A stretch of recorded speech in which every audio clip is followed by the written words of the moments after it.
Il existe une expression que nous avons déjà toutes entendue. Il faut être deux pour danser le tango. Alors c'est vrai qu'on l'utilise généralement pour parler d'une relation, d'une collaboration, voire même parfois même d'un conflit. Mais aujourd'hui, j'aimerais que nous prenions cette expression au sérieux parce qu'elle contient une vérité qui est extrêmement profonde dans les relations humaines. Un tango ne peut être dansé que par une seule personne. Vous pouvez avoir le meilleur danseur du monde devant vous, mais si l'autre personne ne participe pas à la danse, il n'y a pas de tango. Mais quand on regarde bien, malheureusement, et ça c'est même monnaie courante, on peut le voir à travers les réseaux sociaux, YouTube, TikTok, etc., dans les relations amoureuses, on voit constamment des femmes qui essayent de faire exactement l'inverse. Elles vont essayer de danser pour deux, elles vont réfléchir pour deux, elles vont communiquer pour deux, elles vont organiser pour deux, elles vont anticiper pour deux, elles vont pardonner pour deux, elles vont porter des projets pour deux, elles vont chercher des solutions pour deux, elles vont en thérapie pour deux. D'ailleurs, par rapport à la thérapie, j'en viendrai à un moment donné. Parce que voilà, les femmes sont très enseignables, mais les hommes, voilà. Alors, elles iront en thérapie pour deux. Elles vont lire des livres de développement personnel, la Bible, chasser Satan, etc. Et elles vont le faire pour le couple et notamment encore pour deux. Elles vont chercher à comprendre la psychologie de leur homme pour deux. Et parfois, elles iront même jusqu'à porter émotionnellement un homme qui ne porte plus rien. Et puis un jour, vraiment, à toute attente, elles seront épuisées. Et elles vont se dire, je ne comprends pas, j'ai pourtant tout fait. Justement, en fait, vous avez peut-être trop fait. Qui se souvient d'un ancien ouvrage que je vous avais recommandé il y a de cela plusieurs années. C'était un ouvrage vraiment, je sais que ça avait aidé pas mal de femmes. Quand je faisais mes anciens enseignements face cam sur le développement personnel, la féminité, les femmes qui aiment trop. C'était un ouvrage que vous avez recommandé parce que certaines femmes, elles vont se retrouver dans une dynamique où l'homme fait le strict minimum. Ce sont des femmes qui en font de trop. Et je trouvais que vraiment cet auteur, notamment il avait fait, il y a 2 volumes, et ça sera d'ailleurs même le socle pour les différentes discussions qu'on aura en privé, même les enseignements que je ferai au futur, parce que ce sont des choses que je vois énormément. Alors on ne vous dit pas que vous ne devez pas aimer l'homme avec qui vous êtes, mais certaines femmes en font de trop. Et donc voilà pourquoi à un moment donné, elles vont arriver à un point où elles seront fatiguées. Et c'est là en fait cette image du tango que j'ai voulu mettre un peu en exergue, notre métaphore, ça devient intéressant. Parce que une danse à deux, c'est vrai que j'aurais pu prendre le kizomba, j'aime beaucoup le kizomba, ou bien le kompa, voilà. Et vous voyez toutes les belles chansons sensuelles qui se dansent à deux là, ou bien la rumba aussi, la rumba congolaise. Prochainement, je ferai une analogie avec la rumba, d'accord? Voilà, pour celles qui se fâcheront. Tu nous parles du tango, mais tu as oublié le kompa, le kizomba, la rumba congolaise. Bon, je le ferai prochainement. Mais j'ai aimé le tango parce que je trouve ça très sensuel, c'est une très belle danse.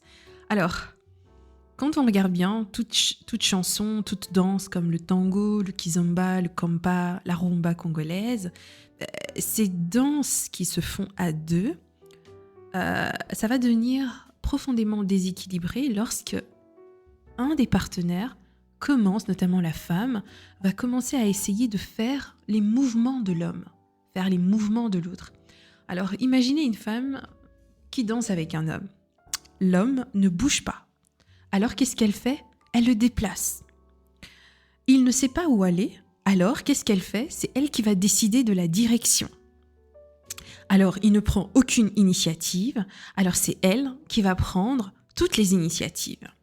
Il ne communique pas. Alors c'est elle qui va communiquer davantage. Monsieur ne règle pas le problème, alors c'est elle qui va régler le problème. Il ne pense pas à l'avenir, alors c'est elle qui va penser à l'avenir. Et finalement, elle va se retrouver épuisée avec la sensation d'avoir porté toute la relation sur ses épaules. Alors mesdames, permettez-moi de vous poser une question, si je peux me permettre. Est-ce qu'on pourrait encore parler ici de tango avec ce type de comportement?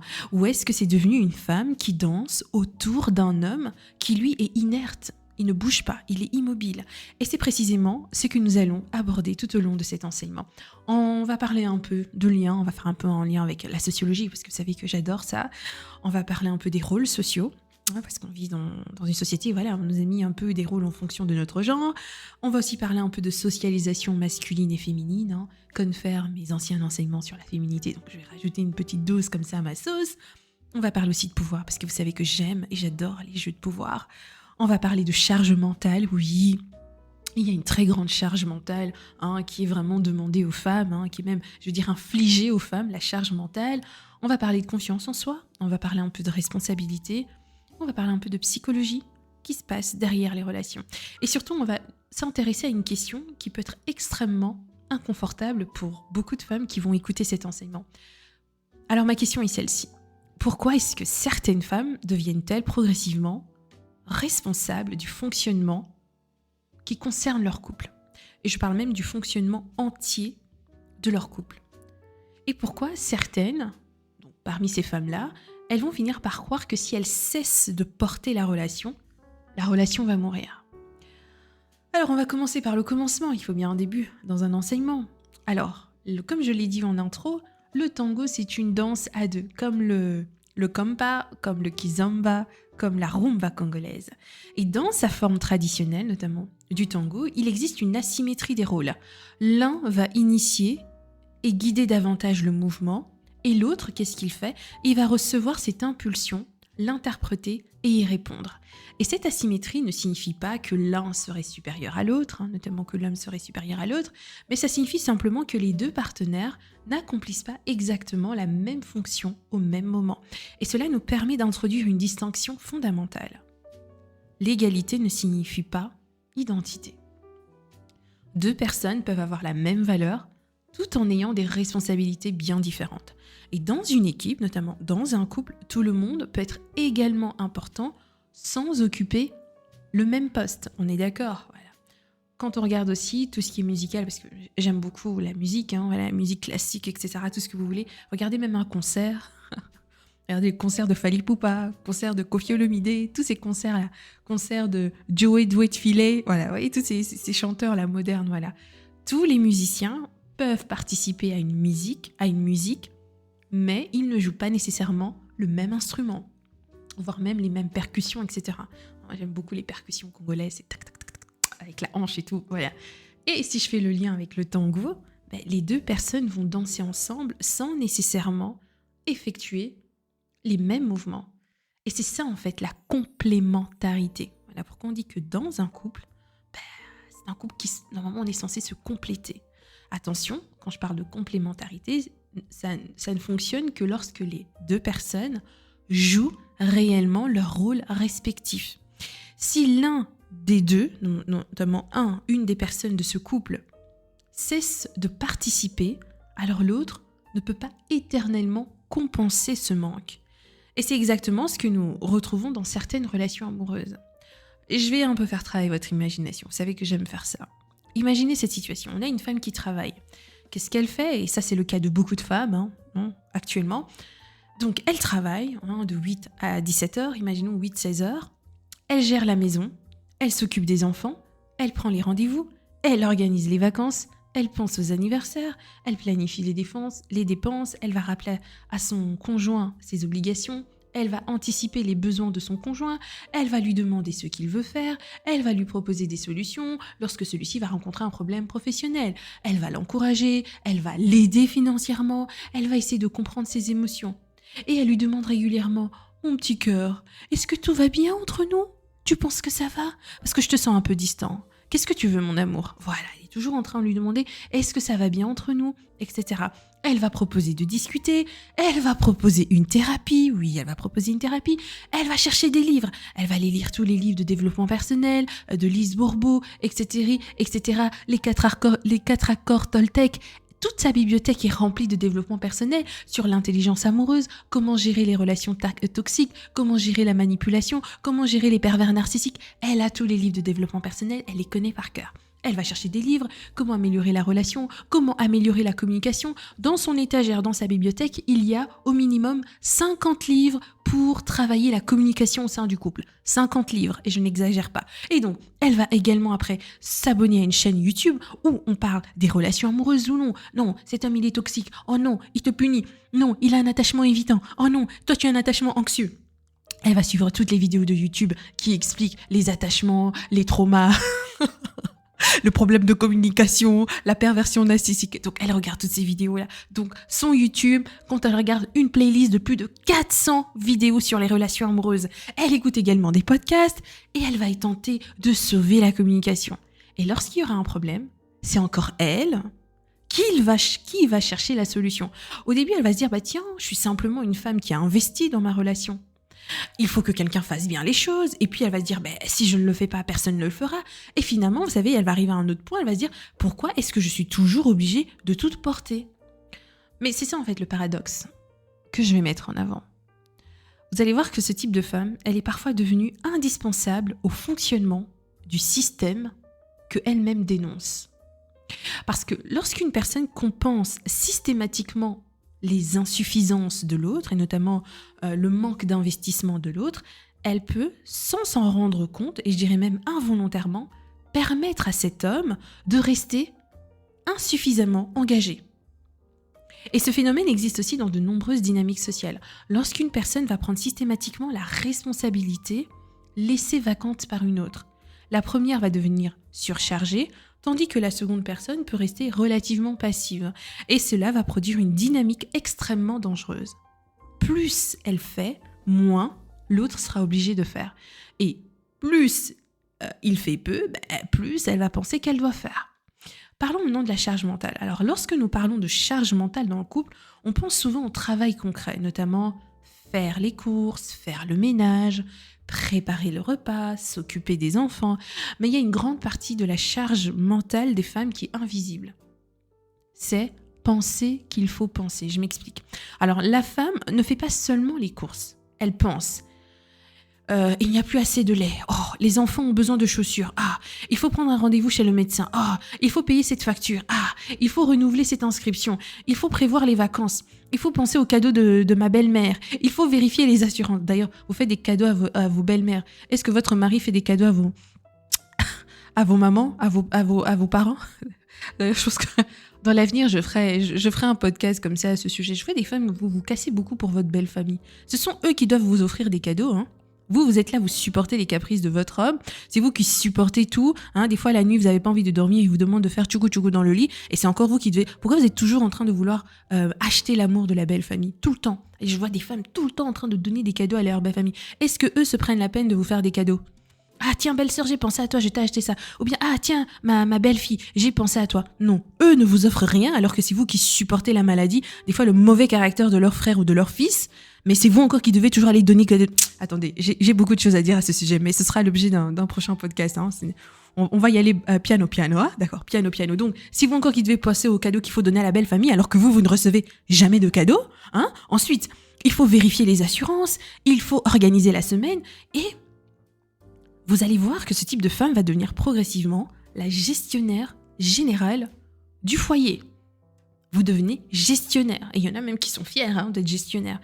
Et vous allez voir que ce type de femme va également devenir, là j'ai parlé de la gestionnaire de la maisonnée, elle devient aussi la gestionnaire émotionnelle du couple. Donc elle doit subir le mauvais caractère, les humeurs de son homme qui est immature, qui a un comportement immature. Pourquoi est-ce qu'il est distant ? Pourquoi est-ce qu'il est froid ?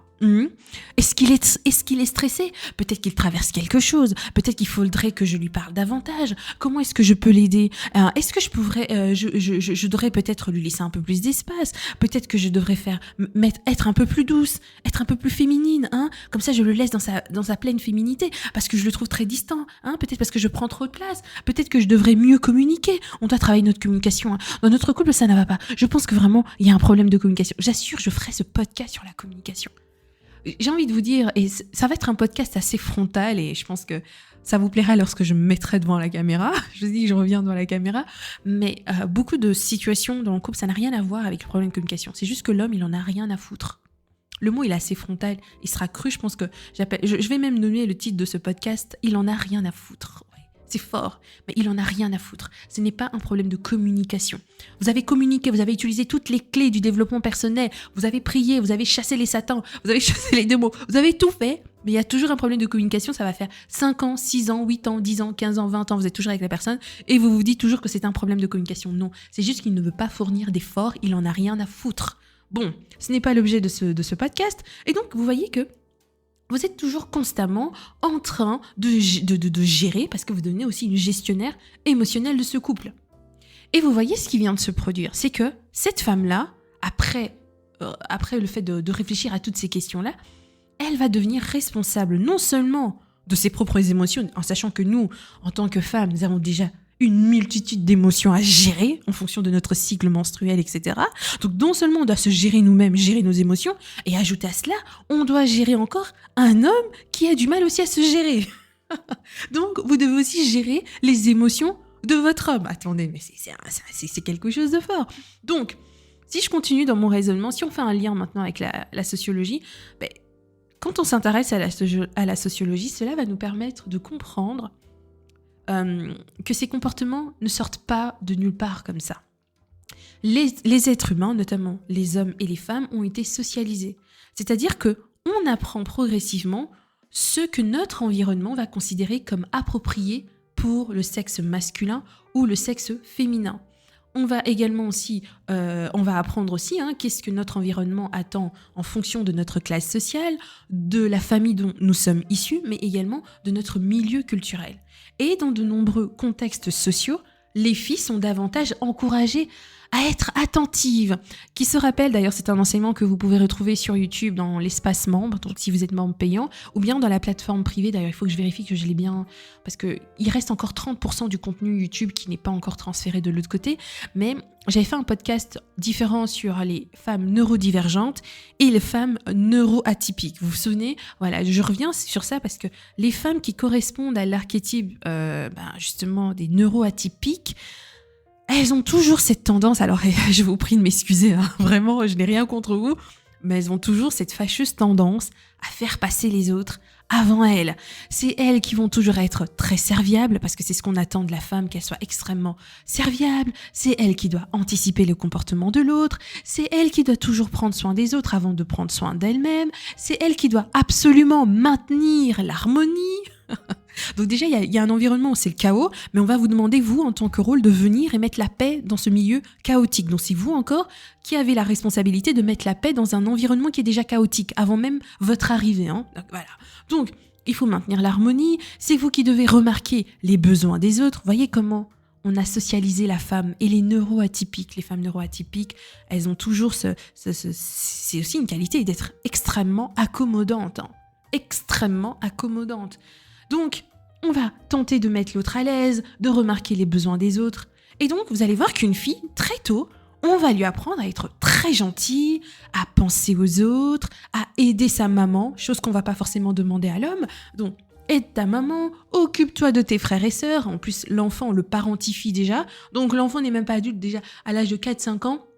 Il doit prendre en soin 4-5 enfants qui suivent après, parce que les mamans ne réfléchissent pas à la manière dont elles font leurs enfants. Enfin bref, ça c'est encore un autre sujet, je suis en train de m'écarter, mais voilà, on parentifie l'enfant, donc occupe-toi de tes frères et sœurs, ne fais pas de problème, sois très sage, fais attention à tout ce que tu fais. Et donc, ces comportements-là peuvent devenir des compétences qui sont très bien et qui sont louables à l'âge adulte. Mais une compétence qui est poussée à l'extrême peut devenir une surcharge. Et ça, c'est le cas de beaucoup de femmes. Beaucoup de jeunes filles.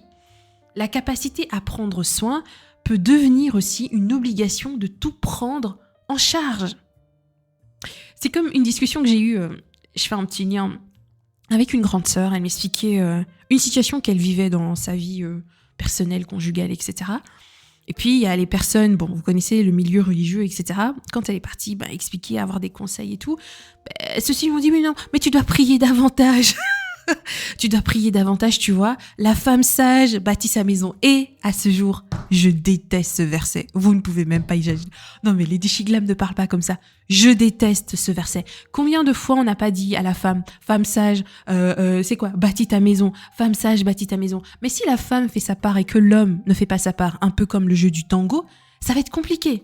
Et je comprends pas toute cette pression. Voilà pourquoi j'ai vraiment du mal maintenant avec les milieux religieux et même les discours religieux où à chaque fois on est toujours en train de mettre une pression à la femme. C'est toujours la femme qui doit être le fameux mot soumise. C'est la femme qui doit être sage, bâtir sa maison. Et l'homme, il est où dans tout ça ? Et je pense qu'on a tellement habitué. Et les hommes, en fait, ils sont tellement confortables à attendre ça Surtout certains qui ne sont pas très évolués mentalement et intellectuellement, ils vont se reposer sur leur laurier et vont dire, voilà, voyez, si dans notre couple ça va passer la femme, c'est parce que ma femme ne prie pas assez, c'est parce que ma femme